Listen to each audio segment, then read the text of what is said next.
ಶ್ರೀಗುರುಭ್ಯೋ ನಮಃ. ಜನ್ಮಾದ್ಯಸ್ಯ ಯತೋನ್ಮಯಾದಿತರತಶ್ಚಾರ್ಥೇಷ್ವವಿಘ್ನಸ್ವರಾಟ್ ತೇನೇ ಬ್ರಹ್ಮಹೃದಾಯ ಆದಿಕವಯೇ ಮುಹ್ಯಂತಿ ಯಂ ಸೂರಯಃ ತೇಜೋ ವಾರಿಮೃದಾಂ ಯಥಾ ವಿನಿಮಯೋ ಯತ್ತತ್ರಿಸರ್ಗೋ ಮೃಷಾ ಧಾಮ್ನಾ ಸ್ವೇನ ಸದಾ ನಿರಸ್ತಕುಹಕಂ ಸತ್ಯಂ ಪರಂ ಧೀಮಹಿ. ಅರ್ಥಿಕಲ್ಪಿತಕಲ್ಪೋಯಂ ಪ್ರತ್ಯರ್ಥಿಗಜಕೇಸರಿ ವ್ಯಾಸತೀರ್ಥಗುರುರ್ಭೂಯಾದಸ್ಮದಿಷ್ಟಾರ್ಥಸಿದ್ಧಯೇ.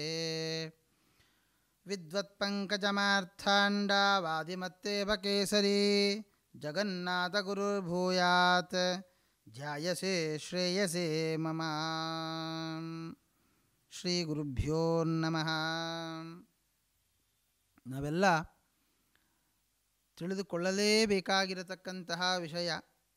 ಕೇವಲ ಪ್ರಸಿದ್ಧರಾದವರು ಅಥವಾ ನಮ್ಮ ಮನೆ ಮಾತಾದವರ ಬಗ್ಗೆ ಮಾತ್ರ ತಿಳಿದರೆ ಪ್ರಯೋಜನವಿಲ್ಲ. ನಾವು ತಿಳಿಯಲೇಬೇಕಾದ ವಿಷಯಗಳು ಅನೇಕ ಇದ್ದಾವೆ.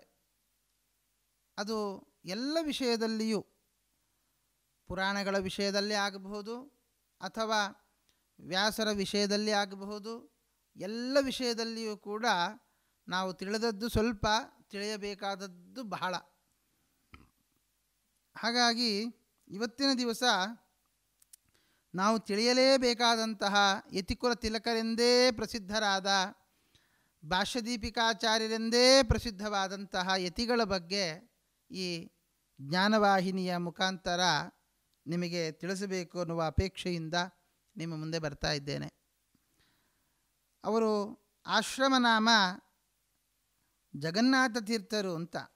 ಆದರೆ ಅವರು ಪ್ರಸಿದ್ಧಿಯನ್ನು ಪಡೆದದ್ದೇ ಭಾಷ್ಯದೀಪಿಕಾಚಾರ್ಯರು ಅಂತ. ಅನೇಕರಿಗೆ ಭಾಷ್ಯದೀಪಿಕಾಚಾರ್ಯರ ಪರಿಚಯ ಇರುತ್ತೆ, ಆದರೆ ಜಗನ್ನಾಥ ತೀರ್ಥರು ಅಂತ ಹೇಳಿದರೆ ಪರಿಚಯ ಕಡಿಮೆ.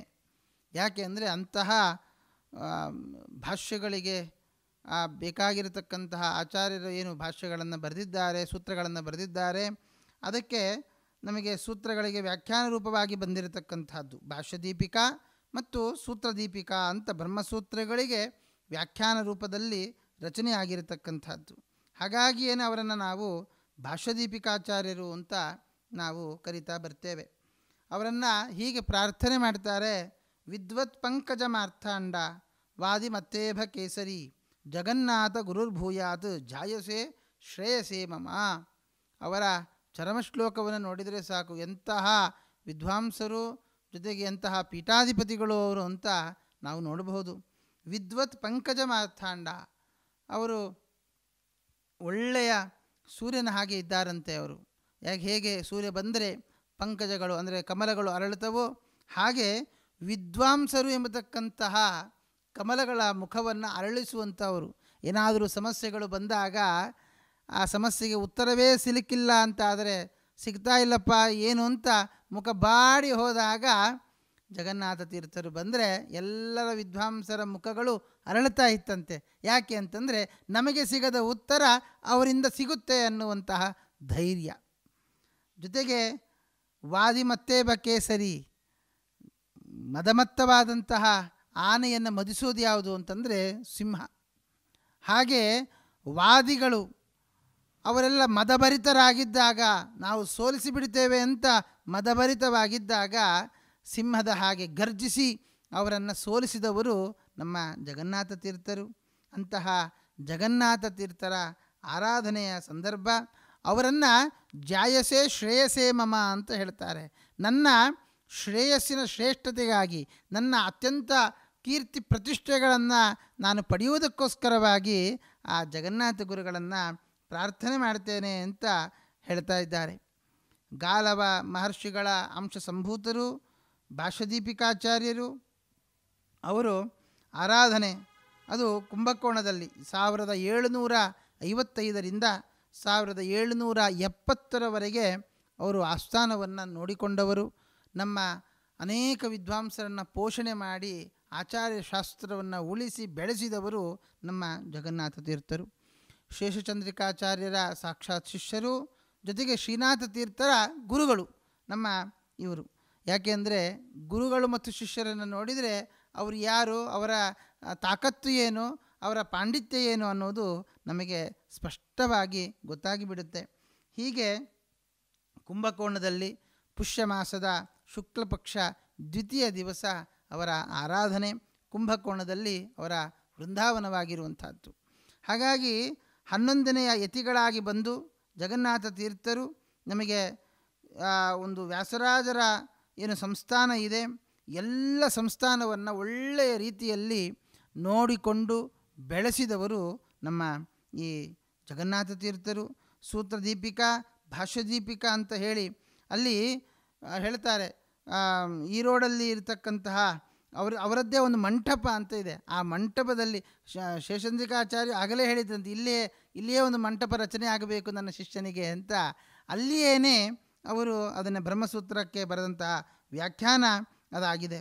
ಹಾಗಾಗಿ ಅವರ ಸಮಕಾಲೀನರು ವಿದ್ವಾಂಸರು ಅವರನ್ನೆಲ್ಲ ಹೇಗೆ ಗೌರವಿಸ್ತಾ ಇದ್ದು ಅಂತಂದರೆ, ವಾದಿಮತ್ತೇ ಬಕೇಸರಿ, ವಾದಿಗಳಿಗೆ ಸಿಂಹಸ್ವಪ್ನವಾಗಿದ್ದಾರೆ ಅಂತಲೇ ಅವರನ್ನೆಲ್ಲ ಹೇಳ್ತಾರೆ.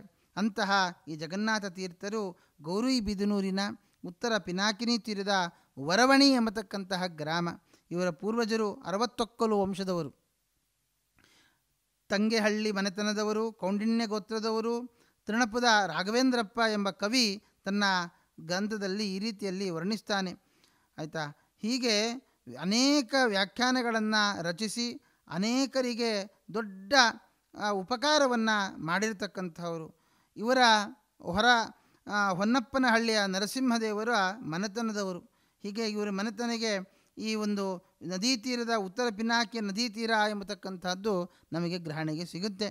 ಹೀಗೆ ಇವರನ್ನು ಕೊಂಡಾಡ್ತಾ ಶೇಷಚಂದ್ರಿಕಾಚಾರ್ಯ ಇವರೆಲ್ಲ ಈ ಕಾಶಿಯಲ್ಲಿ ಅನೇಕ ಅಧ್ಯಯನವನ್ನು ನಡೆಸಿ ಆನಂತರದಲ್ಲಿ ಶೇಷಚಂದ್ರಿಕಾಚಾರ್ಯರ ಹತ್ತಿರ ಶಿಷ್ಯತ್ವವನ್ನು, ಅಂದರೆ ಪಾಠಗಳು ಮತ್ತೆ ಇಲ್ಲಿ ನಡೆಯಿತು. ತಿರುಮಲ ಕೋಡಿನಲ್ಲಿ ಇರತಕ್ಕಂತಹ ಈ ಶೇಷಚಂದ್ರಿಕಾಚಾರ್ಯರ ಹತ್ತಿರ ಅನೇಕ ಒಂದು ಪಾಠಗಳನ್ನೆಲ್ಲ ಮುಗಿಸಿಕೊಂಡು ಅವರ ತದನಂತರ ಕಾಲದಲ್ಲಿ ವಿದ್ವತ್ಪೋಷಕರಾಗಿರತಕ್ಕಂತಹ ನಮ್ಮ ಜಗನ್ನಾಥ ತೀರ್ಥರಿಗೆ ಆಶ್ರಮವೂ ಆಗಿ ಆನಂತರದಲ್ಲಿ ಅಲ್ಲಿಂದ ಕುಂಭಕೋಣಕ್ಕೆ ಅವರು ಅಲ್ಲಿಗೆ ಹೋಗ್ತಾರೆ.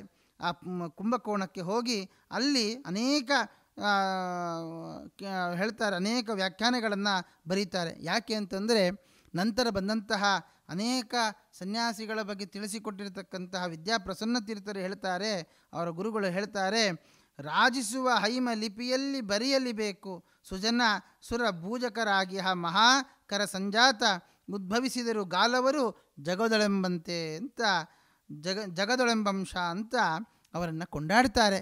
ಅವರನ್ನು ಈ ರಾಜಿಸುವ ಹೈಮ ಲಿಪಿಯಲ್ಲಿ, ಬಂಗಾರದ ಲಿಪಿಯಲ್ಲಿ ಅವರ ಇತಿಹಾಸವನ್ನು ಕೆತ್ತನೆ ಮಾಡಬೇಕು ಅಂತ ಹೇಳ್ತಾರೆ. ಅಂತಂದರೆ ಅವರ ಒಂದು ಪಾಂಡಿತ್ಯ ಎಂತಹದ್ದು, ಜೊತೆಗೆ ಅವರನ್ನು ರಕ್ಷಣೆ ಮಾಡುವಂತಹದ್ದು, ಪಂಡಿತರನ್ನು ರಕ್ಷಣೆ ಮಾಡುವಂತಹದ್ದು. ಅವ್ರು ಹೇಳ್ತಾರೆ, ವೇದ್ಯವಾಯಿತು ಆಪ್ತಜನ ವೃಂದಕ್ಕೆ ಮಧ್ವಮತ ತತ್ವಗಳನ್ನು ಉದ್ಧಾರವನಗೈದ ದಿಗ್ದಂತಿಗಳತಿ ಪ್ರಸಿದ್ಧ ಸ್ಥಾನವ ಪಡೆದ ಸಕಲ ಶಾಸ್ತ್ರಾರ್ಥ ನಿರ್ಣಯ ಗೈವ ಪರಸೂತ್ರ ಅಂತ. ಎಲ್ಲ ಈ ಸೂತ್ರ ಎಂತಹದ್ದು ಅಂತಂದರೆ ನಿರ್ಣಯವನ್ನು ಕೊಡುವಂತಹದ್ದು. ಆದರೆ ಆ ಸೂತ್ರಗಳಿಗೆ ಏನು ಅರ್ಥ, ಎಲ್ಲಿ ಯಾವ ರೀತಿಯಲ್ಲಿ ಅರ್ಥ ಮಾಡಬೇಕು ಅನ್ನೋದನ್ನು ಆ ಸೂತ್ರದೀಪಿಕ ಭಾಷ್ಯದೀಪಿಕವನ್ನು ನೋಡಿದರೆ ನಮಗೆ ಗೊತ್ತಾಗುತ್ತೆ ಅಂತ ಪ್ರಸನ್ನ ತೀರ್ಥರು ವರ್ಣಿಸ್ತಾರೆ.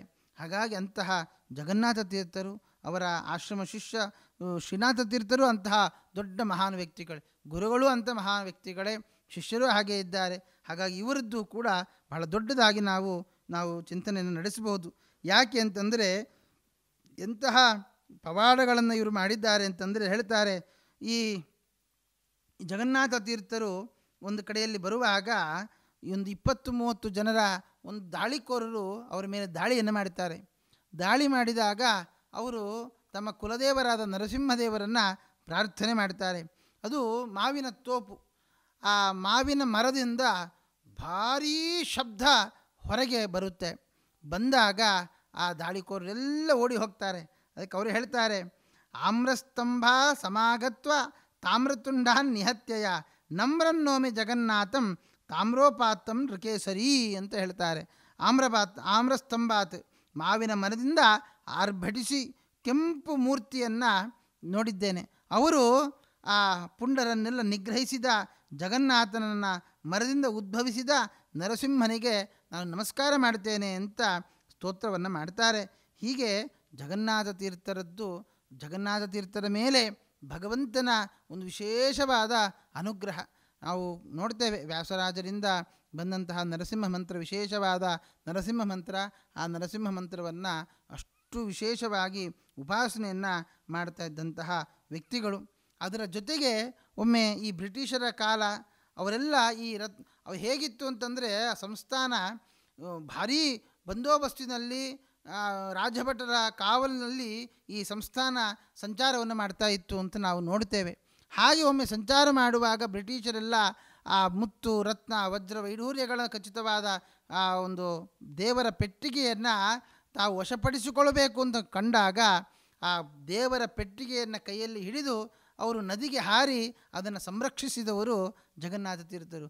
ಕನಿಷ್ಠ ಪಕ್ಷ 20 ಕಿಲೋಮೀಟರ್ ಗಟ್ಟಲೆ ಅವರು ಈಜಾಡಿ ಆ ದೇವರ ಪೆಟ್ಟಿಗೆಯನ್ನು ಸಂರಕ್ಷಿಸಿದರು ಅಂತ ಹೇಳ್ತಾರೆ.